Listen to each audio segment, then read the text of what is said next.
నమస్తే. ఇన్నాళ్ళు నన్ను సపోర్ట్ చేస్తూ, ఎంకరేజ్ చేస్తూ మీ ప్రేమని నాకు అందిస్తున్న ప్రతి ఒక్కరికి కృతజ్ఞతలు. అలాగే ఈ వీడియో కూడా ఖచ్చితంగా మీకు ఉపయోగపడుతుంది. లైక్, షేర్ అండ్ సబ్స్క్రైబ్ చేసి మీ సపోర్ట్‌ని నాకు అందించండి. అలాగే ఈ వీడియో పట్ల మీకున్న అభిప్రాయాన్ని కామెంట్ సెక్షన్‌లో కామెంట్ చేసి తెలియజేయండి. ఇప్పుడు వీడియోని చూద్దాం. నమస్తే. Welcome to our channel. నేను పద్మిని. ప్రస్తుతంతో పాటు ప్రముఖ ఆధ్యాత్మికవేత్త, వాస్తు జ్యోతిష పండితులు, లలిత ఉపాసకులు, వాస్తు జ్యోతిష శిక్షణ నిపుణులు బ్రహ్మశ్రీ నానాజీ పట్నాయక్ గారు మనతో పాటు ఉన్నారు. మాట్లాడదాం. సార్ నమస్తే సార్. శ్రీమాత్రే నమః. సార్ ముందుగా మీకు హనుమాన్ జయంతి శుభాకాంక్షలు సార్. మీకు మన ప్రేక్షకులందరికీ కూడా ఆంజనేయ స్వామి యొక్క అనుగ్రహం పరిపూర్ణంగా కలగాలని మనస్ఫూర్తిగా కోరుకుంటున్నాను. Thank you so very much sir. ఒక్కొక్క ప్రాంతాల్లో ఒక్కొక్క విధంగా హనుమాన్ జయంతి ఒక్కొక్క రోజును చేసుకోవటం అనేది పరిపాటి మనందరికీ తెలిసిన విషయమే. తెలుగు రాష్ట్రాల్లో ప్రత్యేకించి వైశాఖ బహుళపక్ష నవమి నాడు స్వామి జన్మించారు అని చెప్పి భావిస్తారు.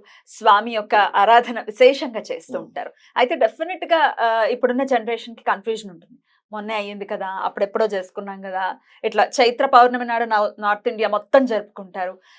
మార్గశీర్ష మాసంలో తమిళులు జరుపుకుంటారు, మనం ఇలాగ వైశాఖ మాసంలో. సో ఇన్ని రకాలుగా జరుపుకోవడానికి గల కారణం ఏంటి? అసలు ఈ మన హనుమత్ జయంతిని ఎలా జరుపుకోవాల్సి ఉంటుంది?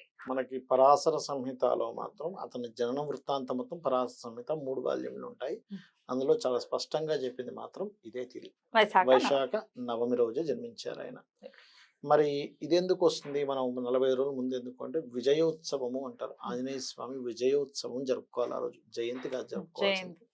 ఇక్కడ విజయోత్సవం ఆ రోజు కొంతమంది దీక్ష తీసుకొని ఈ రోజు విరమిస్తారు కూడా. అది యాక్చువల్ ప్యాటర్న్. చాలా మందికి ఇక్కడే కన్ఫ్యూజన్ ఉంటుంది. అదేంటి అప్పుడు జయంతి అన్నారు, ఇప్పుడు జయంతి అన్నారు, 2 సార్లు పుట్టాడు ఆంజనేయ స్వామి ఏమిటి అని ఎప్పుడు జరుపుకుంటూనే ఉంటారు. ఈసారి ఏంటంటే అంటే కామన్ గా ఈ వైశాఖ మాసంలో ఆంజనేయ స్వామి యొక్క జనం ఆయన 12 సంవత్సరాలు గర్భవాసం చేశాడు. ఆయన 12 years, 12 ఏళ్ళు పరాశర సంహితలో ఉంది. 12 ఏళ్ళు గర్భవాసం చేసి బయటకు వచ్చి అతను జంజము యజ్ఞోపవీతంతో జననం జరిగింది. ఆయనకి కుండలాలు, యజ్ఞోపవీతము, పట్టు వస్త్రంతో ఆయన జననం జరిగిందని చెప్తూ ఉంటారు. ఆయన జన్మించిన 6వ రోజు గ్రహణం కలిగింది. ఆవిడ అంజనాదేవి ఏంటంటే దర్భలు తెచ్చుకుందామని బయటకు వెళ్ళింది. ఆయన నిద్రలో ఇచ్చేటప్పుడే చెట్ల చాటు నుంచి ఒక పండులా కనిపిస్తుంది. సూర్యుడు అది ఏదో పండులా ఉంది, ఆకలేస్తుందని గంగిని ఎదుర్కొని వెళ్ళాడు. రాహు మింగడానికి వస్తున్నాడుగా, అదే సమయంలో రాహుని పట్టుకున్నాడు. ఈ రాహు వదిలించుకొని, బాబు ఏంట్రా బాబు నన్ను పట్టేసుకున్నాడు అని వదిలించేసుకొని ఇంద్రుడి దగ్గరికి వెళ్ళి ఇంద్రుడికి చెప్తే ఎవరు అసలు ఈ ప్రాణి ఏమిటి అనుకొని ఆయన వెళ్ళి గదతో కొట్టగానే, అందుకే హనుము దెబ్బ తగిలింది కాబట్టి హనుమంతుడు. అప్పుడు అతను మూర్చబడిపోవడం, మిగతా దేవతలందరూ మరింత శక్తిని అతనికి ఇవ్వడం, బ్రహ్మ అయితే చిరంజీవిగా ఉండాలని చెప్పని ఇవ్వడం, సాక్షాత్ అతను ఈశ్వరుడు యొక్క అంశ. మనందరికీ తెలిసిన విషయం. భవిష్యత్ బ్రహ్మ అంటే ఒకప్పుడు విష్ణువుకి శివుడికి ఒక పోటీ లాగా జరుగుతుంది. పోటీ అంటే అతని రహస్యం చెప్పమంటాడు. ఏది ఒక రాక్షసుడికి ఇచ్చినటువంటిది ఏదైతే గార్ధబాసురుడికి ఇచ్చినటువంటి వరం గురించి రహస్యం చెప్పమంటే నేను చెప్పను, అతనికి మాట ఇచ్చానంటాడు ఈశ్వరుడు శివుడు. అయితే నేను కనుక తెలుసుకుంటాను, ఎలాగోలా తెలుసుకుంటానంటే నువ్వు కనుక తెలుసుకుంటే నేను నీకు దాసుడిని అవుతాను అంటాడు. ఆ దాసుడిని అవుతాను అని అనడం ద్వారా ఆయన దాసుడిగా వస్తాడు రాముడికి ఆంజనేయ స్వామి అవతారంలో. అయితే ఈశ్వర సంభూతుడు ఆంజనేయ స్వామి, శివ సంభూతుడు అంటూ ఉంటారు. ఆంజనేయ స్వామి యొక్క ఆరాధన కనుక చేస్తే నిజంగా అతను పక్క నుండే మనం నడిపిస్తున్నాడా అనేటువంటి ఫీలింగ్ మాత్రం మనకు ఖచ్చితంగా తెలుస్తుందమ్మా. అంటే ఎలా అంటే నేను ఒక చిన్న ఉదాహరణ చెప్తాను. నేను ఒకసారి ఒక వాస్తు గురించి ఒక ఇంటికి వెళ్ళాను. వాస్తు చూసేసాను, కూర్చున్నాను. పెద్దవాళ్ళు ఏదో అడుగుతున్నారు. ఆ ఇంట్లో పిల్లడు ఉన్నాడు. పిల్లడు ఉంటే సరదాగా నువ్వేం చదువుతున్నావు ఏంటి బాబు అంటే నేను 3rd class చదువుతున్నాను అని చెప్పాడు. అయితే వీళ్ళు సరదాగా ఇంట్లో వాళ్ళు ఏం చేశారంటే నువ్వు కూడా ఏమైనా అడుగుతావు గురువుగారిని అడుగు అన్నాడు. సరదాగా చిన్న పిల్లడు ఏం అడుగుతాడు చూద్దాం. ఆ పిల్లడు అడిగింది ఏంటంటే నేను స్కూల్ నుంచి వెళ్ళి వస్తుంటే నాకు కుక్కలు వెంబడబడుతున్నాయి, ఏం చేయాలని అడిగాడు. చిన్నపిల్లడు కదా, వాడి దానిలో నీకు ఎప్పుడైనా కుక్కలు కనుక వెంటబడితే నీకు భయం వేసిన కుక్కలు వెంటబడ్డ కుక్కలనే కదా నీకు ఏ భయం వేసిన ఎప్పుడైనా జై హనుమాన్ అనుకో అన్న. అక్కడికి అయిపోయింది. దాని తర్వాత ఒక 2 నెలలకో 3 నెలలకో నాకు కరెక్ట్ గుర్తులేదు, చాలా కాలం అయింది. వాళ్ళు మళ్ళీ ఇంకొక ఫ్లోర్ వేయడమో ఏదో సంథింగ్ పైన ఫ్లోర్ అనుకుంటే వేసేటప్పుడు మళ్ళీ వాస్తుకు పిలిచారు. మళ్ళీ వెళ్ళాను నేను వాళ్ళ దగ్గరికి.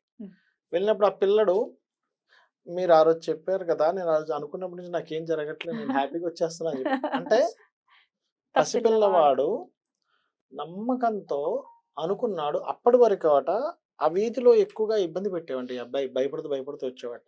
వాళ్ళ మదర్ కూడా చెప్తుంది. అవునండి, ఆ రోజు మీరు చెప్పారు. నిజంగా ఐయామ్ వెరీ ఇది. ఆ తర్వాత కొన్ని రోజులు మున్సిపాలిటీ వాళ్ళొచ్చి కొన్నిటిని తీసుకెళ్ళిపోవడం, దాని తర్వాత ఏదో అదొక డిఫరెంట్‌గా జరిగింది మాకంతా. మాకు అప్పటి వరకు వచ్చిన టెన్షన్ ఉండేది. మా అబ్బాయి రోజు అనడం. మాకేమో టైం కుదిరేది వాడిని తేడానికి. పక్కనే జస్ట్ పక్క సందులోనే వాళ్ళ అబ్బాయి స్కూలు. నడుచుకొని వచ్చేసే ఇదే. ఏముంది అలవాటవుద్ది గదా అని మేము వదిలేసాము. కానీ ఆ చిన్న ఇది ఇది ఇట్లాంటి వాటికి కూడా పనిచేస్తుందా? అంటే Yes. అది రక్షణ శక్తి అక్కడ. అంతే. అయినా ఆ పిల్లవాడి నమ్మకం నమ్మకం. మీ మాట పట్ల నమ్మకం. ఖచ్చితంగా. అంటే ఏదైతే మనస్ఫూర్తిగా అరే ఆ రోజు చెప్పారు గదా, ఆంజనేయ స్వామి రక్షిస్తాడా అని ఎప్పుడైతే మనస్ఫూర్తిగా నమ్మాడో, అది తెలియకుండానే అదేమవుద్దంటమ్మా, మనకంటే గూడా ఈ జీవులు, జంతువులుంటాయి చూసారా? అవి తొందరగా సెన్స్‌ని అర్థం చేసుకుంటాయి. మనం ఒక స్తోత్రం చదువుతున్నాం అనుకోండి, ఆ ఎనర్జీ అక్కడికి వెళ్ళిపోతుంది. మీకు గుర్రాలు ఎప్పుడైనా విన్నారా మీరు? హ్మ్. గుర్రం సవారీ చేసేటప్పుడు హ్మ్. గుర్రాన్ని ఫస్ట్ కొంచెం ఫ్రెండ్లీగా చేసుకుంటారు. ఫ్రెండ్లీ చేసుకుంటారు. మీరు హ్మ్. గుర్రం మీదకెక్కి ఏమాత్రం భయపడుతున్నారు, గుర్రం కింద పడేస్తది మనిషిని. ఓహ్! కాన్ఫిడెంట్‌గా ఉండాలి. కాన్ఫిడెంట్‌గా ఉండాలి. ఓహ్! భయపడుతున్నట్టుగుంటే కింద పడేస్తది. గుర్రం జంప్ చేసుకుంటూ ఎళ్తుంది. దాంతో పాటు జంప్ చేయాలి. మనం స్ట్రిక్ట్‌గా ఉన్నాం కింద పడేస్తది. అరేయ్! నువ్వు నాకు సరిగ్గా ఇది లేవని. ఓహ్! అట్లాగే మిగతా ప్రాణులన్నీ కూడా మనలో ఏ ఎనర్జీ ఫ్లో అవుతుందో అవి సెన్స్ చూసి చెప్పగలుగుతాయి. హ్మ్.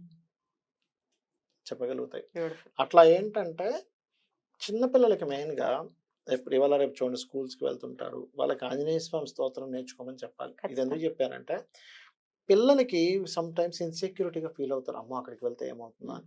మీరు గనక పిల్లలకి గనక నేర్పించగలిగితే అద్భుతంగా ఉంటుంది. బ్యూటిఫుల్. అలాగే సింధూర లేపనం చేస్తారు ఆంజనేయ స్వామికి. అవును. తమలపాకులతో పూజ చేస్తూ ఉంటారు. సింధూర లేపనం చేసేటువంటి వారికి ముఖ్యంగా కుజదోషం పోతుంది. హ్మ్.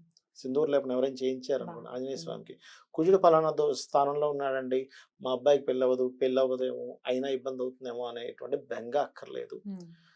తమలపాకులతో ఎవరైతే పూజ చేస్తారో ఆంజనేయ స్వామికి బుద్ధి బలం పెరుగుతుంది శాస్త్రరీత్యా. రెండవది ఏమిటి అంటే కమ్యూనికేషన్స్ పెరుగుతాయి. అంటే గొడవలు అవుతున్నాయి తగ్గుతాయి. అప్పుల బాధలు కూడా తగ్గుతాయి. పర్టికులర్‌గా తమలపాకులతో గనక పూజ చేసినట్లయితే స్వామివారికి. హ్మ్. ఇవి పర్టికులర్‌గా. హ్మ్. అదే విధంగా ఆహ్, శత్రు బాధలు శత్రు అనుకోవచ్చు. బాధలు అసలు ఆయన తీర్చినటువంటి కష్టం తీర్చినటువంటిది ఏది ఏమీ లేదు. లేదు ఏమి కదా లేదు. అసలు. ఏమి లేదు. ఏదైనా ఏది లేదు. రాముడి కష్టాన్నే తీర్చారు. యాహ్! మనం ఎగ్జాక్ట్‌లీ. ఎంత ఎగ్జాక్ట్‌లీ. ఎగ్జాక్ట్‌లీ. అద్భుతం. ఎగ్జాక్ట్‌లీ. హ! ఏ ఆ! నామం ఆయనకు అత్యంత ప్రియం సార్ రామనామం కాకుండా? హరిమర్కట మర్కటాయ స్వాహ. హ్మ్. హరిమర్కట మర్కటాయ నమః అనుకోవచ్చు. హ్మ్. స్వాహ అని కూడా అనుకోవచ్చు. హ్మ్. ఇది ఈ మంత్రాన్ని ఎవరైతే రెగ్యులర్‌గా జపం చేస్తారో హ్మ్. వారికి ముఖ్యంగా పూర్వజన్మ దారిద్ర్యాలు పోయి మంగళములు జరుగుతాయి బ్యూటిఫుల్. అంటారు. మర్కట మర్కటాయ నమః లేదా హరిమర్కట మర్కటాయ స్వాహ. ఓకే. ఇది మీరు కూర్చొని గనుక జపం చేయగా అంటే అనుభవాలు చెప్తానండి మీకు. చేయగా ఏమవుతుందంటే ఫస్ట్ మీకు తెలియకుండానే మీ బాడీ పోస్చర్‌లో స్ట్రెంతెన్ పెరుగుతదమ్మ ఎప్పుడైనా ఆంజనేయ స్వామికి చేసినప్పుడు. హ్మ్.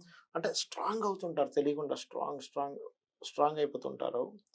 మీ ఆలోచన విధానంలో గాని, మీ దీంట్లో గాని చాలా మార్పులొస్తాయి. హ్మ్. ఆ ఉపాసన చేయగా. ఒక 10 మాటలు మాట్లాడాల్సిన ప్రదేశంలో ఒక్క మాటతో మీరు అవ్వగొడతారు. వాక్ వైభవాన్ని ఇస్తాడు ఆంజనేయ అబ్బా! స్వామి. హ్మ్. మీకు రామాయణంలో కూడా అదే అవును. ఉంటది గదా! అవును. రామలక్ష్మణులు ఇద్దరు అక్కడికి వెళ్ళినప్పుడు వాగ్వైభవమే అంతా. రాముడు చూసాడు. యాహ్! Right sir. చాలా బ్యూటిఫుల్‌గా ఎక్స్‌ప్లెయిన్ చేశారు. Thank you so very much sir. నమస్తే. శ్రీమాత్రే నమః.